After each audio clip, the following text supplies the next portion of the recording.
Hello, everyone. Thank you so much for joining me today.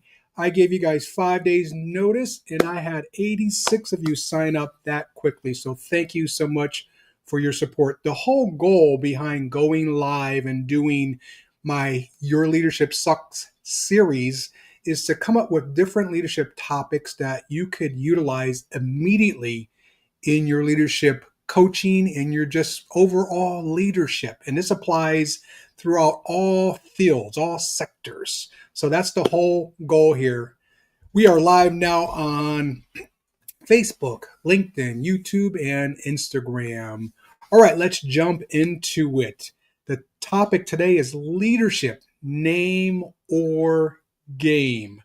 But before I go into it, if you have a comment at any time, please put it in the comment section here, and I will put it on the main page here, and I will discuss it and answer your question. If you have any content you want to add, an example or some other content, please feel free to do so. I want this to be as interactive as possible.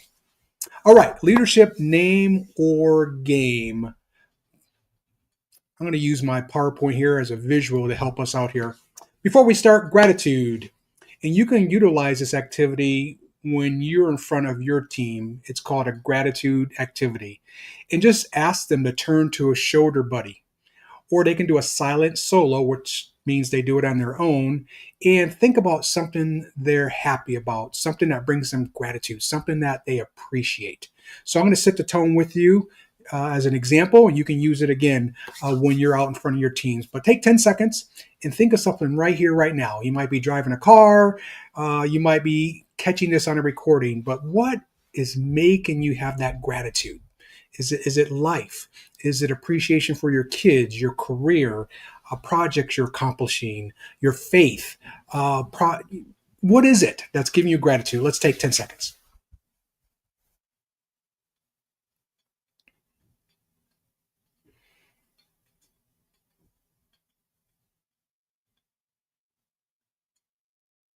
All right, thank you for participating in that. Again, that's an activity you can use right at the beginning of any meeting to set the mindset, to set the tone with your teams of gratitude. That makes them think positively, then you can transition into your content. All right, name or game. Let's first talk about the name, leadership name. As you may or may not know, some leaders, they do something early on in their career, and then the next 20, 30 years, it's just based on that one thing that they did, and they have a fruitful career. And I question that. Why is it that they did something 20 years ago and they're able to get that recognition, have that reputation for all those additional years? Isn't it like Janet Jackson would say, "What have you done for me lately?" And I base leadership on that. It's great that they did that one thing 20 years ago, but what have you followed up with year after year after year after year? And you just can't get by in your leadership because of your name and that one thing you did. So, for example, there's an NFL coach that's a current NFL coach in the year 2025. And he gets a lot of accolades about how he's a great coach, but he hasn't won a Super Bowl for almost 20 years with his team. And when I looked back at just the last 4 years of his record, last year 10-7, the year before that 10-7, the year before that 9-8, year before that 9-7-1, one meaning a tie, and they lose early on in the playoffs every year. So I question why he's still getting accolades as a great coach when he's kind of in the middle of the pack, to me, mediocre, ordinary, average. And I don't think, if he were to actually get fired after, say, this upcoming football season, he would get a job right away. And to me, that's based on what he did almost 20 years ago by winning the Super Bowl. So is leadership, again, based on your name or your game? I'm going to tell you right off the bat, it's not based on your name and what you did in the past, because you have to have consistency and results and evidence year after year after year. So it's based on your game, which means your body of work. So let's dive into some things. I call them reflection points that can help you out with your game or you gaining that body of work. And perhaps you're doing some of these, but my question to you is, are you doing them at the highest levels? After I do a lot of trainings, I get people always coming up to me, which I appreciate. But then a majority of the comments are, well, what you said was common sense. And I say to them back, was common sense, common practice? And then the number one response is their head goes down and they go, no. And I want to say, well, why did you say that? But I don't say that. I say something PC like, okay, well, how can you get to that highest point in X area? And we start talking about how they can get to that. What are some strategies that get them off the ground? So remember, some of these are common sense, but are you doing them at the highest level? Are you really transforming the people you have from a group to a team, which I will get into shortly? So let's talk about how leadership is not based on your name, something you did 20 years ago and you've been surviving ever since. It's really based on your game, your body of work.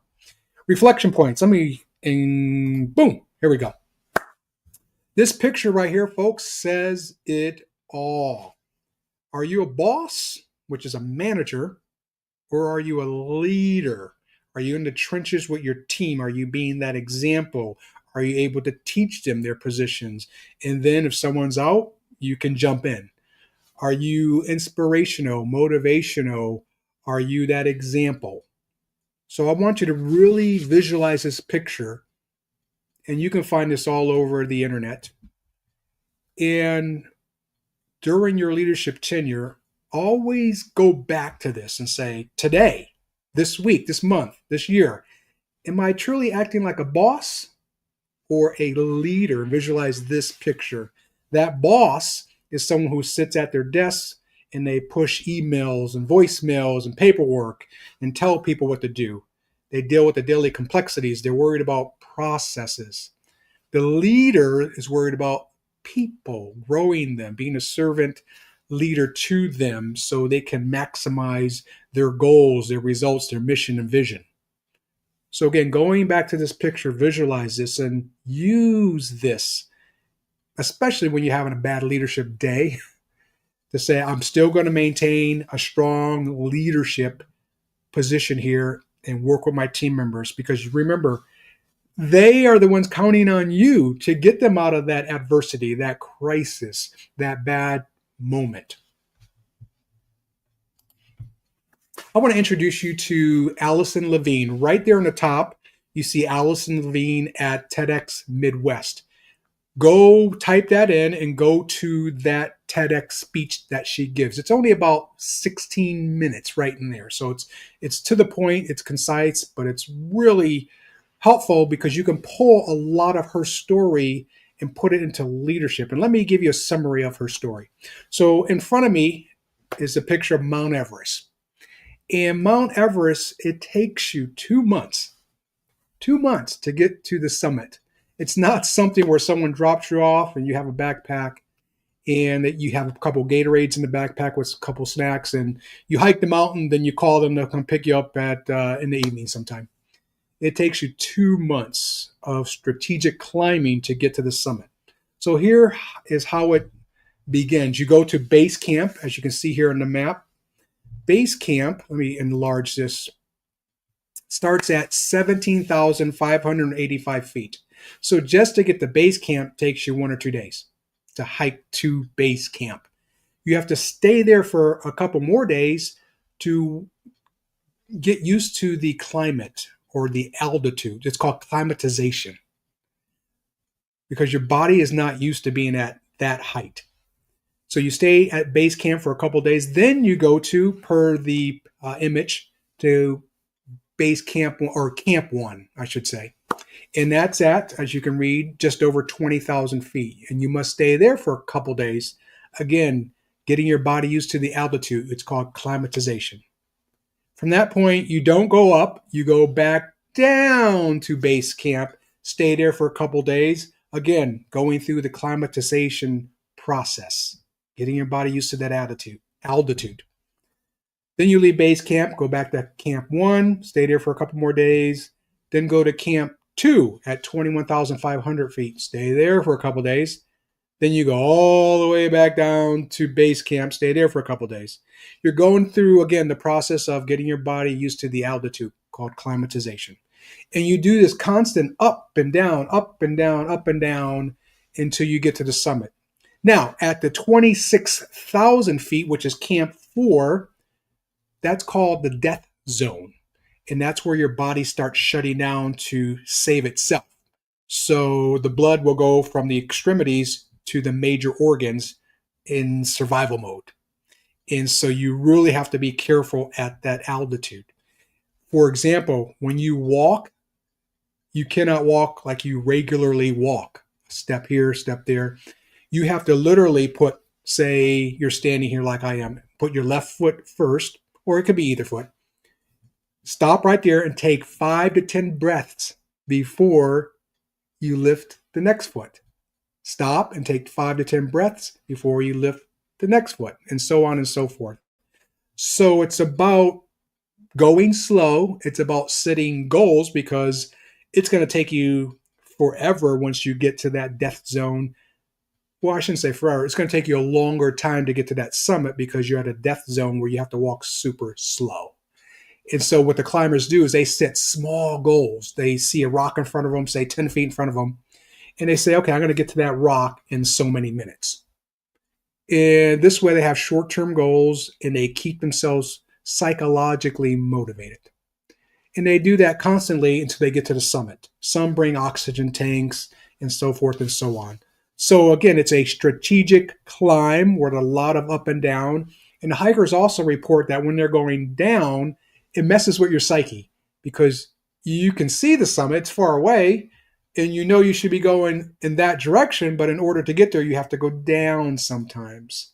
Sound familiar with leadership? There's a lot of ups and downs sometimes. Sometimes you have to go slow in leadership. So a lot can be taken away from climbing this mountain here, Mount Everest, and apply that to leadership. It takes drive, will, persistence. You got to go down sometimes, so you can consider that adversity or a setback. But then you pick yourself up and you go back up. So there's so many components, elements you can tie into leadership. So I just wanted to expose you to that as far as when we talk about leadership, name or game. Part of your game is to be going through kind of all of these components and elements that parallels this climb to the summit of Mount Everest. So again, check out that TED Talk by Allison Levine. It's at TEDx Midwest. All right.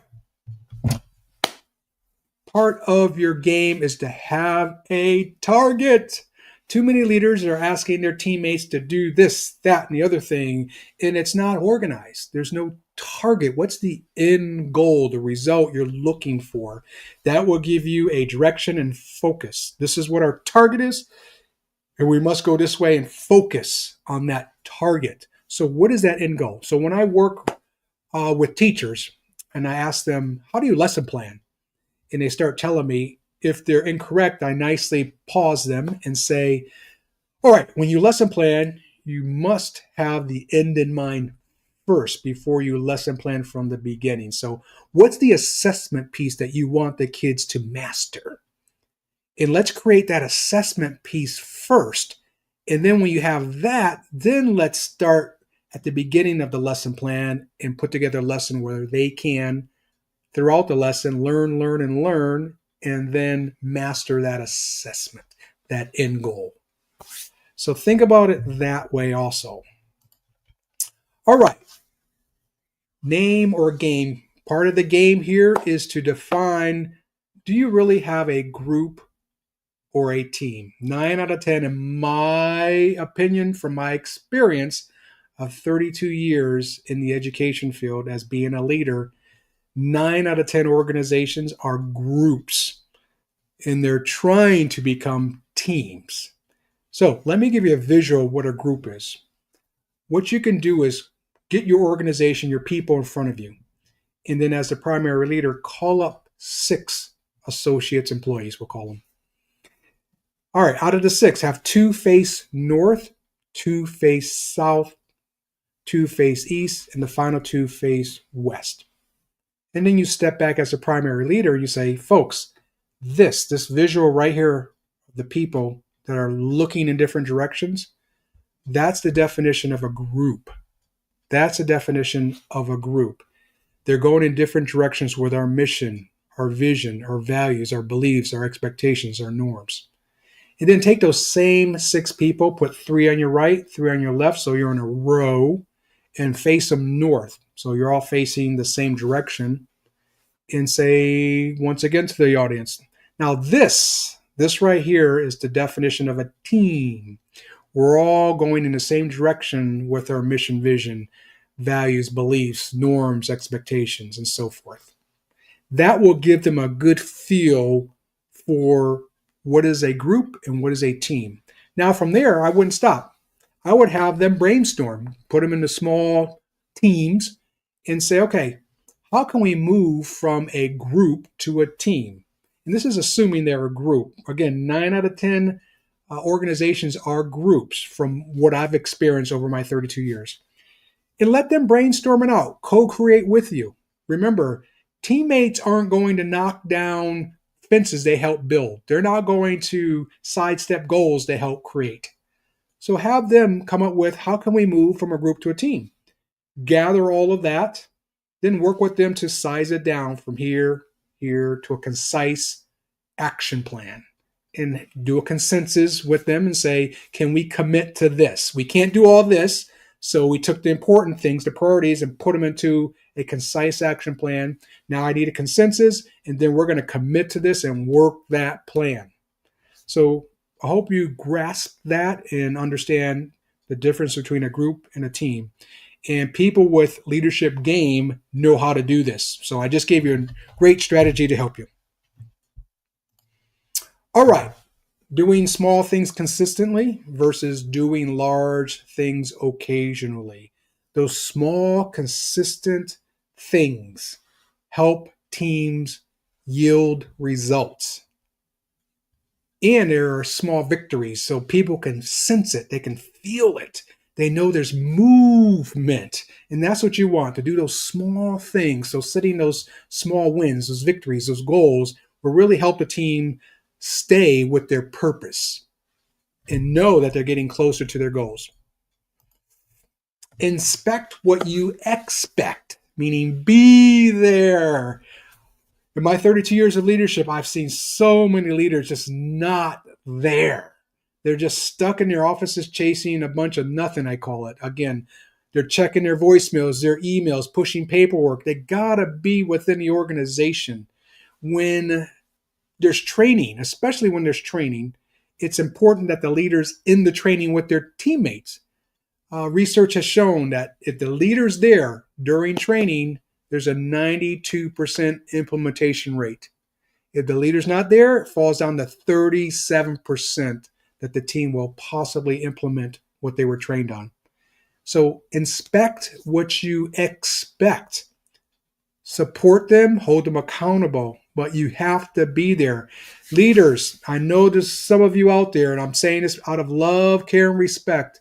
Stop being too cool for school and get in the trenches with your team. Get involved, because now you know what's going on and you can make better decisions as a leader. Now you can get input. You can ask them questions. You have a great pulse of your team because you're there with them, not on the outside. And trust me, your teammates know and hate.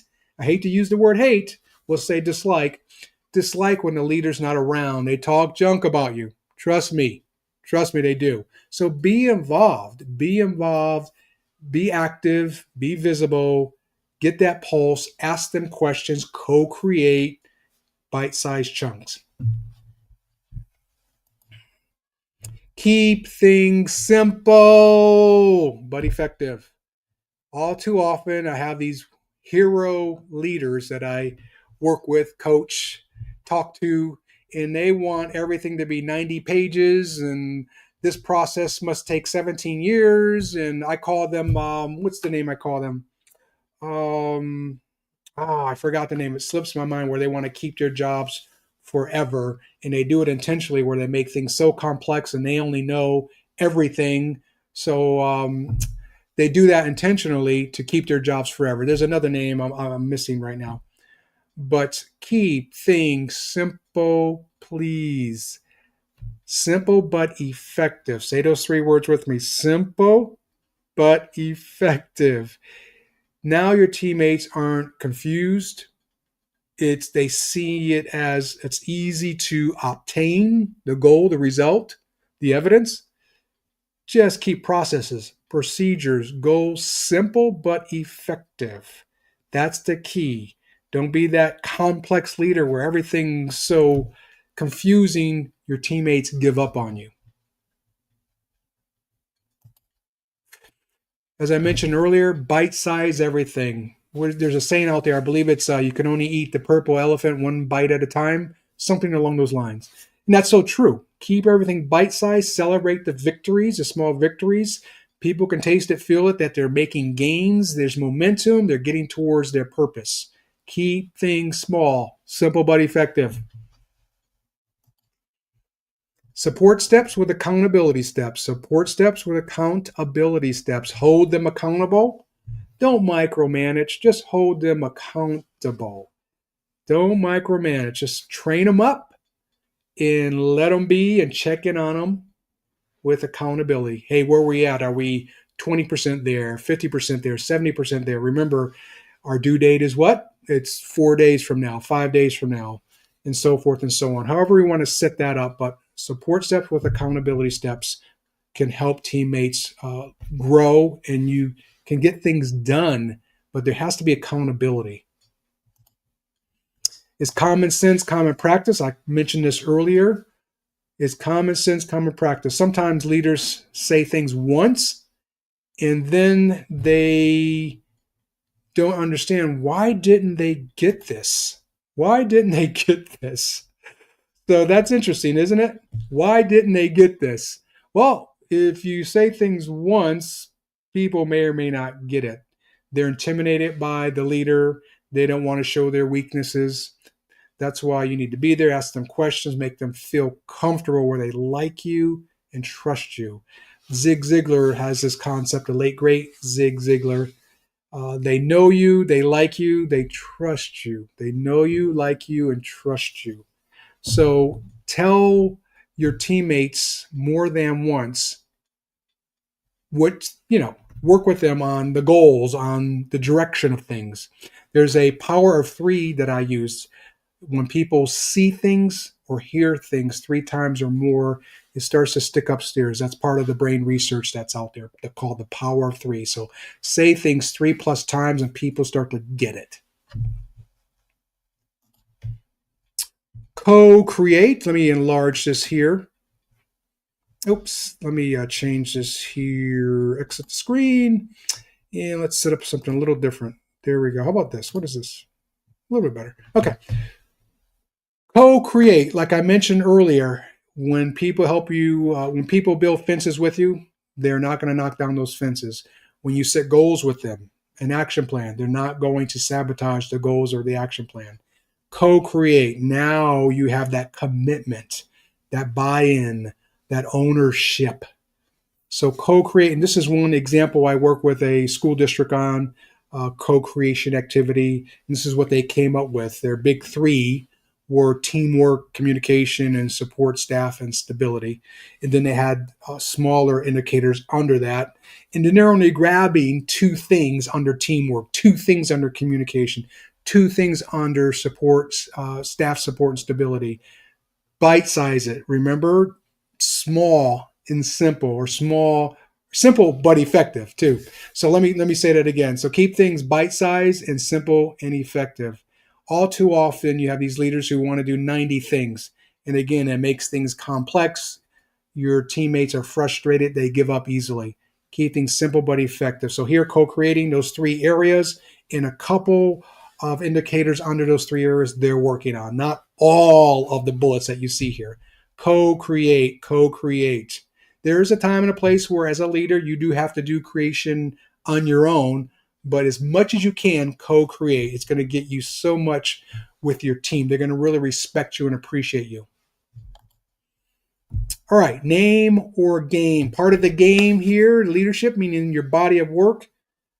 These are some frameworks you can use. I encourage you to look them up. So the SWOT here stands for strengths, weaknesses, opportunities, and threats. So you can organize things in this manner where you have your team strengths, your team weaknesses, your team opportunities, and your team threats, and really work through those. You can utilize those strengths, conquer those weaknesses, make sure you tackle those opportunities, and eliminate the threats. What can you do by working together to co-create, keeping things, again, bite-sized and simple but effective? You can do a tight, loose activity where these are our tights, these must happen. Are loose, you can do it a certain way. It doesn't have to be a standardized way. So in education, our tight is we must teach the Arizona college and career readiness standards, the state standards. The loose is how you go about teaching it. Some people can teach the Kagan strategies or utilize the Kagan strategies when teaching the standards. Some can do project-based learning. Some can do direct instruction with high student engagement. So there's flexibility under loose and a commitment under tight. Collective commitments are, I encourage you to look this up, are statements that you commit to.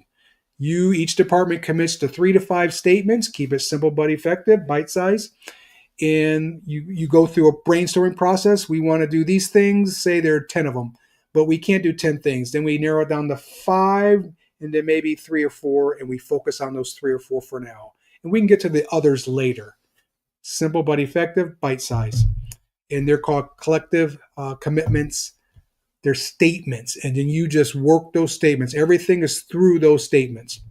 Then there's the ever popular non-negotiables with your teams. These are non-negotiables.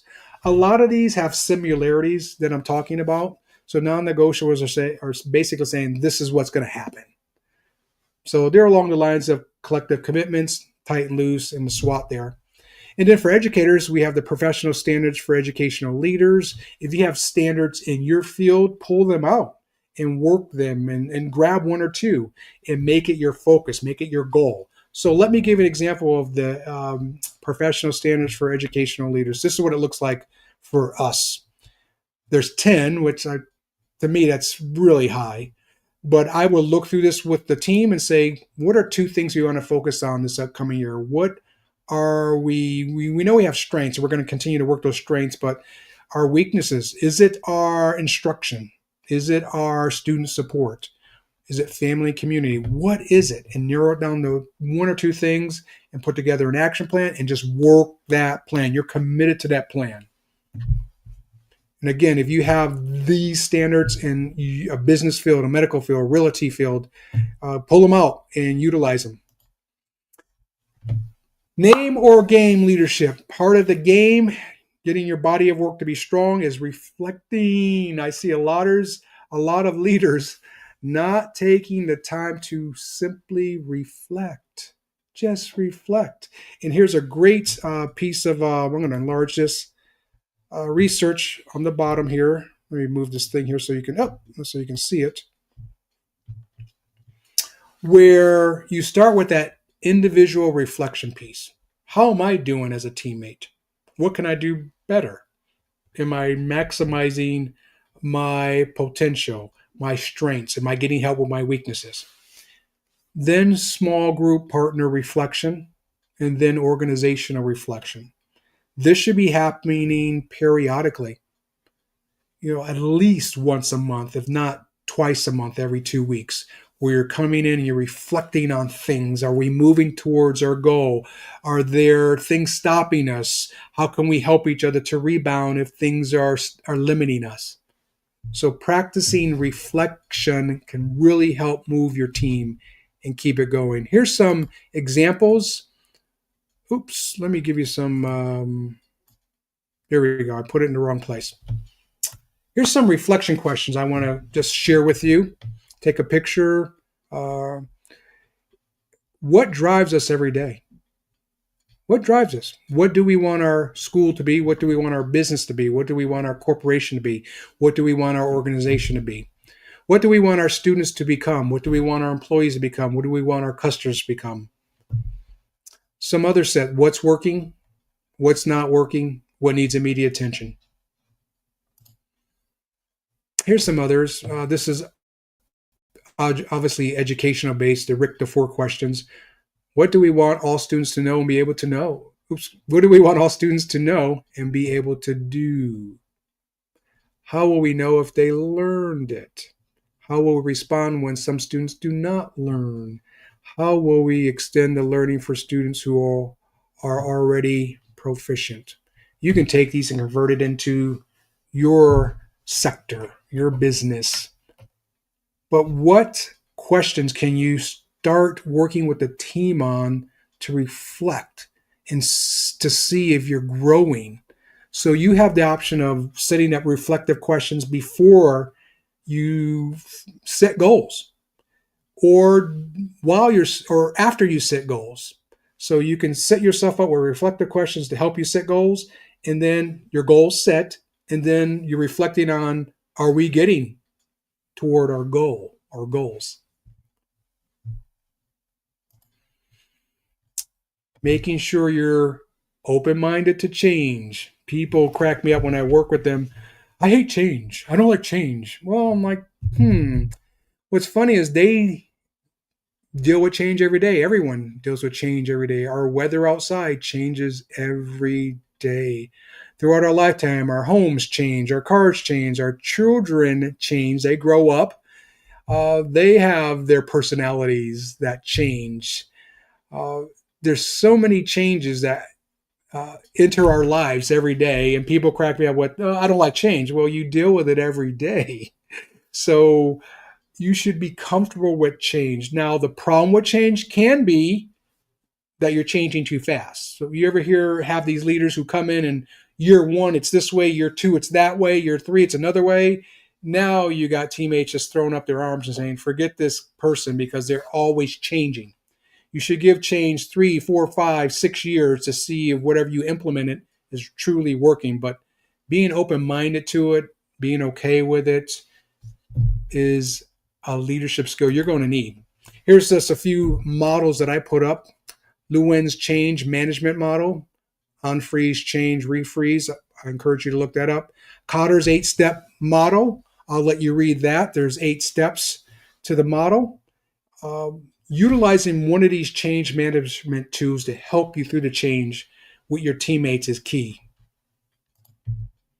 There's the J curve, the famous J curve. When you start a change, things may go through a disapproval. I don't like it. I'm uncomfortable. To, oh, okay, I can see how this is really good and how it's going to help us. So they call it the J curve of change. So grabbing a model and working with that model with your team can help them understand this is a process. There's steps. We may feel a little uncomfortable. It may look a little ugly, but things are going to improve for the better. I'm going to have you read this.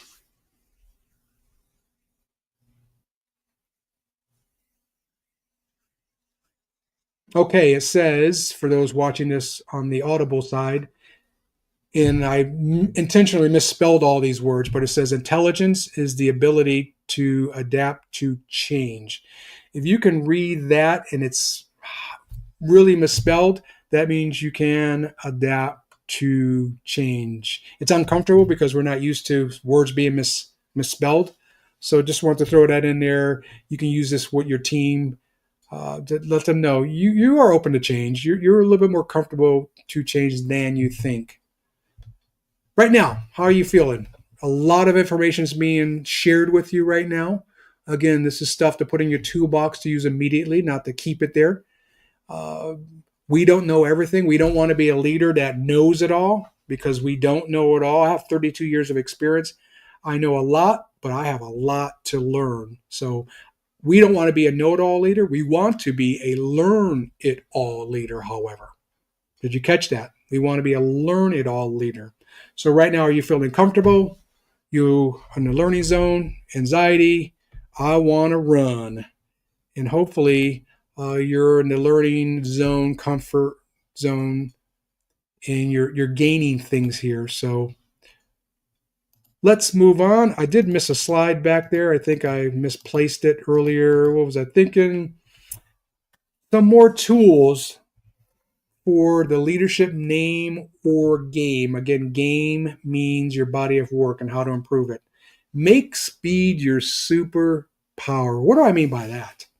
Because when I share this with teams, they panic and they go, "What's the rush? Where's the fire? Aren't we told to stop and smell the roses?" And they're right. But what do I mean by make speed your superpower? There's opportunities to make speed your superpower. For example, Bill Perkins is a billionaire, and one of his success traits as far as a leader is that he makes speed his superpower. What do I mean by that? What he does is he'll walk up to you and say, "Let's just meet right here, right now to do our business." Where other leaders walk up to people, "Hey, can we meet in a week or two to compare calendars so we can meet 2 weeks after that?" So now we're 3, 4 weeks down the road before we ever meet. Well, Bill Perkins says, "Let's meet right now and tackle things." And that's how he gets ahead of the game and beats his competition, because he's already planned it and done it while they're still looking at calendars together. So I hope you understood that. Be quiet. Leaders are quiet people. They're not loud and proud. Let your teammates shine. Let them do the work. Train them up. For example, professional baseball manager, does he go out into the field and play baseball? Look at my head. No. He stays in the dugout when his team is out in the field. His job is to observe and coach. Observe and coach. So he'll know the batter that's coming up for the opposite team is a lefty. And he'll just look at the outfield and wave them over to a certain position, because that batter typically hits to that area. He observes and coaches them, observes and coaches them. He doesn't go out in the field and do the work. Shrink the ego. Too many leaders have an ego. I don't understand that. Leadership is a blessing. It's a privilege. And when you arrive, you really haven't arrived. You just started the leadership position. So drop the ego, be a servant leader, get into the trenches, coach everyone up, let them shine, be that lady, that guy, leader, who you're okay with building up other people, having them be successful. That's your job as a leader. You get a big paycheck, you get benefits. Everyone knows who you are. Let your teammates be the rock stars. So shrink the ego. Shrink the ego. Politicians, are you listening to me? You should be. Network wide. Throw many nets out there. Remember, you don't want to just stay in your field. You can. I'm in education, so I network in the business field, in the medical field, in the realty field. So I'm out there mixing and mingling with people because we can all help each other. Remember, building a team is the same across all sectors, all fields. Building a culture, management, people management. There's a lot of similarities in leadership that hit all fields. Network wide. Don't just stay in one area. And be uncomfortable. That's where growth comes. That's where growth comes. When we fail, learn from it. I always say to students, in life, you win or learn. You don't win or lose. You win or learn. And learn from that experience. Work very hard not to repeat it and move forward. All right. Somehow I had that slide in the wrong position. All right. The final few things here. I hope you're feeling, let's go back to this. I hope you're feeling comfortable. You're learning. Hopefully it's not too much anxiety. And that's okay if it is. That's okay. Just grab one thing. Remember, bite size. Grab one thing you're learning today. This is a lot I'm throwing at you. And just work it. Implement it. Do it. And you might start off slow, might be ugly, but just like the J curve, you eventually turn that corner and things will start being a little bit more easier. You can understand it better. You have more success.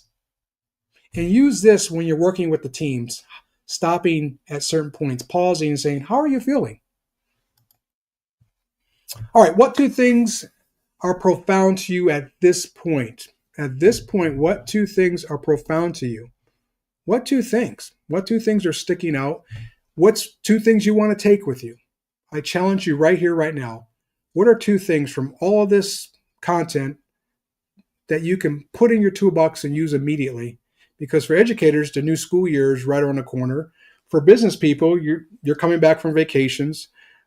People tend to relax a little bit more, get out of the office a little bit more over the summers, but things are going to start ramping up. What are you going to do differently? Because if you keep doing the same stuff, you're going to get the same results. So it's important as a leader to evolve, to improve every month, every year, doing some different things, keeping things spicy and exciting. It's important that you do that. That doing the same old stuff, you're going to get the same old results. You're going to have high turnover. You're going to have ticked off teammates and so forth. So, what two things are profound, and are you going to grab two of them and really implement them? Again, target, having that target. This is called leadership name or game. Part of your game, that body of work, is to have that target that gives you direction and a focus. What is the target at the end of the week, the month, the year? And the last thing I want to cover is the 5 dysfunctions of a team. And I did some work. I'm going to grab the book. It's right here. And this is the work of Patrick Lencioni, right here, if you can see it. I encourage you to read the book. It's an easy read, but he really dives into the 5 dysfunctions of a team: absence of trust, fear of conflict, lack of commitment, absence of accountability. Remember my support steps with accountability steps? Inattention to results. I want to add one more though: communication. Every single organization I consult with has a communication problem. Every one of them. They're a group in that area. So go online. You can put in the 5 dysfunctions of a team, and there's an inventory, and you can pull up that inventory and fill it out. And it will give you a measurement of your team and what are they struggling in these 5 areas. Are they struggling in the fear of conflict, the absence of trust, and so forth?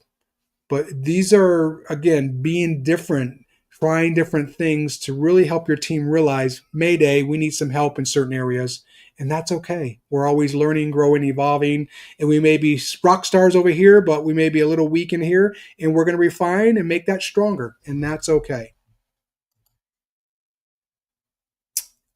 I'm going to skip that and get to this point. It's action time. Remember, what you don't change, you choose. What you don't change, you choose. I want you to think about that and share that with your teammates. Name or game. It's not about your name and what you did in the past. It's about your leadership game. That was my point in doing this live event, is really to get into what things that can you improve on in your body of work to be just a great, strong, effective leader. And it's action time. What are you going to do now that you have this content? Are you going to be a 5%er where you make things happen? You grab 1 or 2 things and you make it happen? Or are you going to be a 95%er? Those people watch it happen, or they say, what happened? Name or game. Be a now organization. Do it now, because you're going to forget this material within 24 hours. I encourage you to send this to people who can learn and grow from it. You replay it over and over until you really grasp what I was talking about in certain areas, and grab 1 or 2 things, just 1 or 2 things to make you a be better leader. All right. I will let all of you go. I'll let you exit. Thank you so much for listening. If you have comments, I'm going to put this, it's going to be posted on social media. So you can put, even though we're no longer live at this point, and you're hearing a recording, you can put your comments where I post this, and I will receive the comments to give you some more guidance. But thank you so much. I'll be back soon with another episode another episode of Your Leadership Sucks in a certain topic under the leadership umbrella. God bless you, and get out there and do great things.